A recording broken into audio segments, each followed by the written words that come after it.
I would like to address my book, Don't Be a Dumb Bleep Like Your Dad, a cautionary tale.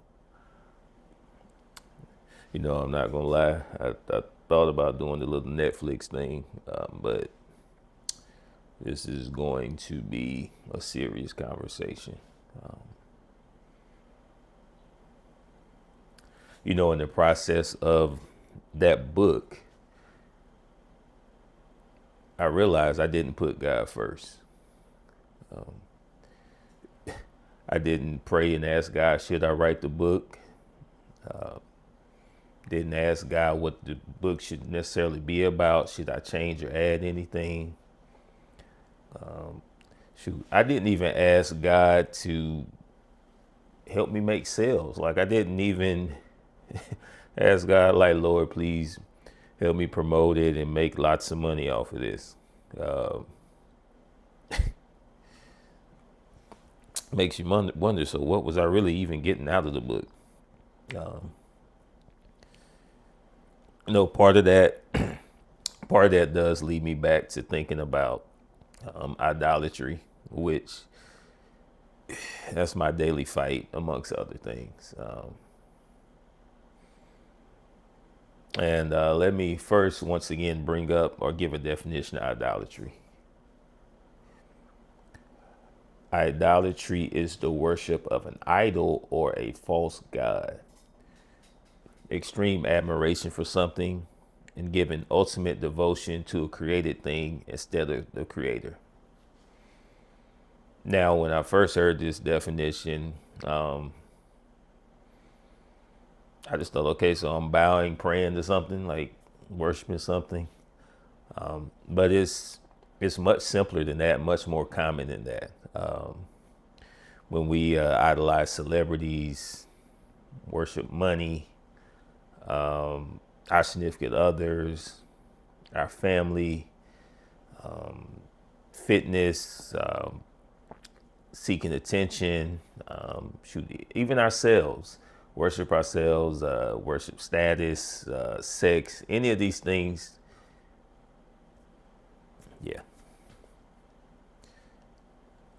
And I think the frustrating or trifling thing about this process is I was literally, and I'm still doing that. I'm reading the Bible, like going from Genesis to Revelations.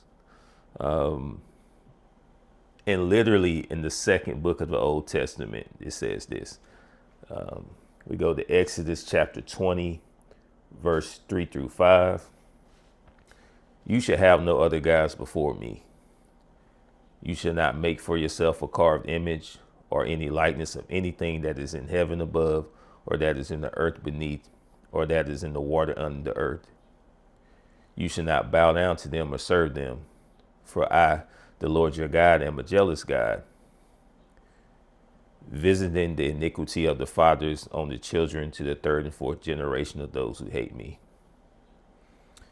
So we kind of get 3 through 4 and 5, what they're saying.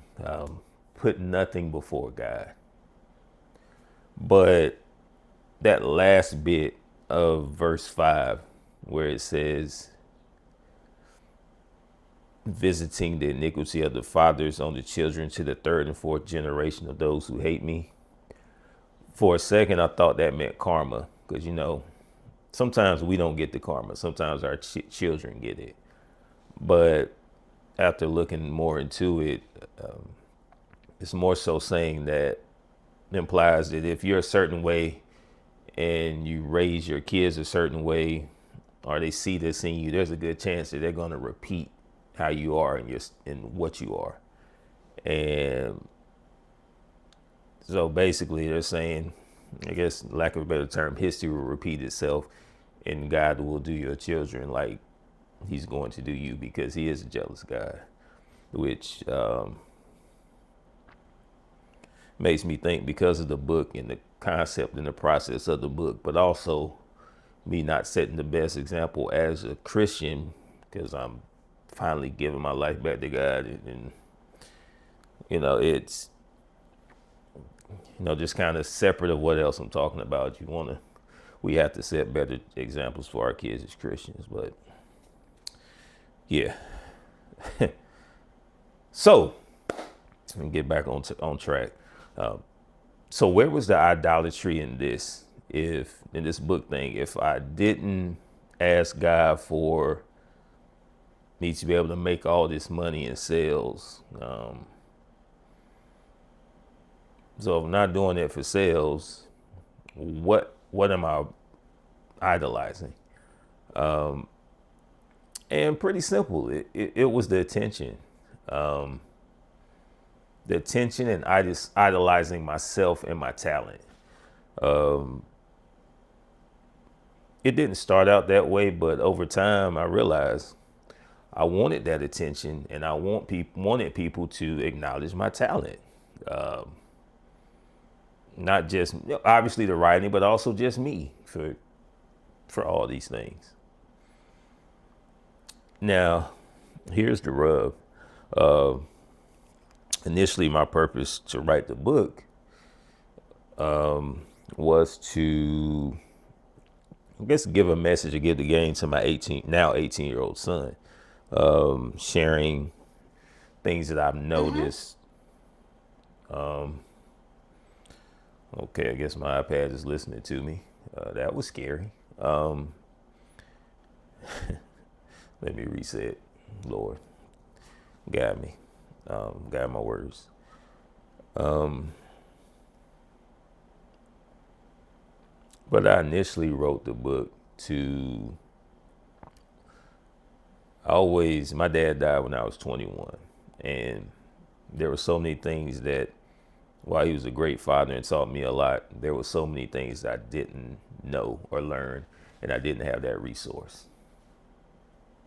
Now, knowing what I know now, I should have just been going to God and the Word, and that would have answered all my things, all my questions. And it's funny. I'm sitting here, wow, so here's my initial thought. I wrote the book to kind of give my son the game, to learn from my mistakes, give examples to show him where I'm at now and my regrets. And, just basically learn from my mistakes. But instead of writing that book, I should have just gotten the Word and read that to him.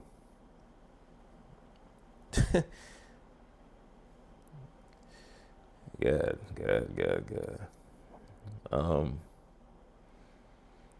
Wow.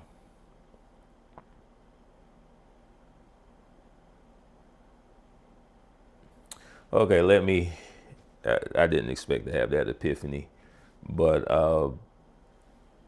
initially, like I was saying, my purpose for writing the book was to not just my 18-year-old, but other young teenage boys and young men, kind of give them the game and give examples and show what happens when you lack self-discipline and control, and you're led by lust, drinking, all these other vices and things that can lead you to make mistakes.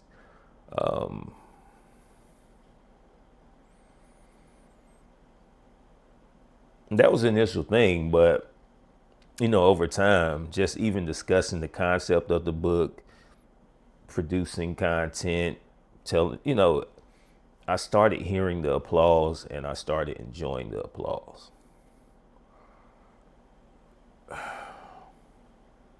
It's like, hey, you wrote a book. You know how many people actually write a book? You know how many people actually publish a book, create a book, all those things. Like, I started feeling myself, like, yeah, that is impressive. I am an author. I did do this or that. And you would think at the very least I could say, well, thank God for giving me the talent to write. Subjective of how good it is, but he gave me a talent to do it.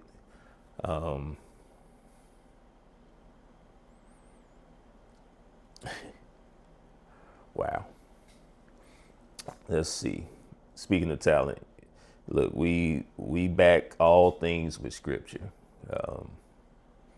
The Bible is so amazing, has so much. All right, we're going to 1 Peter chapter 4, verse 10. Each of you should use whatever gift you have received to serve others as faithful stewards of God's grace in its various forms. Just look at that part where it says serve others. Now, did I use my gift to help and uplift people, or did I do it to help and uplift myself? And as I sit back and look at it, it was more about uplifting myself. Like I said, not only did I not thank God for my talent or completing it, I didn't even, at some point it was no longer about a message to my 18-year-old or young men. I was just enjoying the responses, the likes, the comments, the compliments. And here's what's funny. I don't think I didn't sell 100 copies. I'll say of the people who purchased the book, maybe 5 read the book all the way through. One actually did give a review. And what money I actually made, well, for one, the royalties from like Amazon or whatever, you might make, if you make $6 or something, that's a win. But also, of all the money I made, I spent it because I sent signed copies to friends and family via UPS. So literally, I'm now a preferred customer of UPS, but I didn't even make any profit off of it. And that's the funny thing about books. People will buy them to support, but reading them and actually giving, because what happens is when people give reviews and things, it helps push your book up, and it's a moot point. It's a moot point.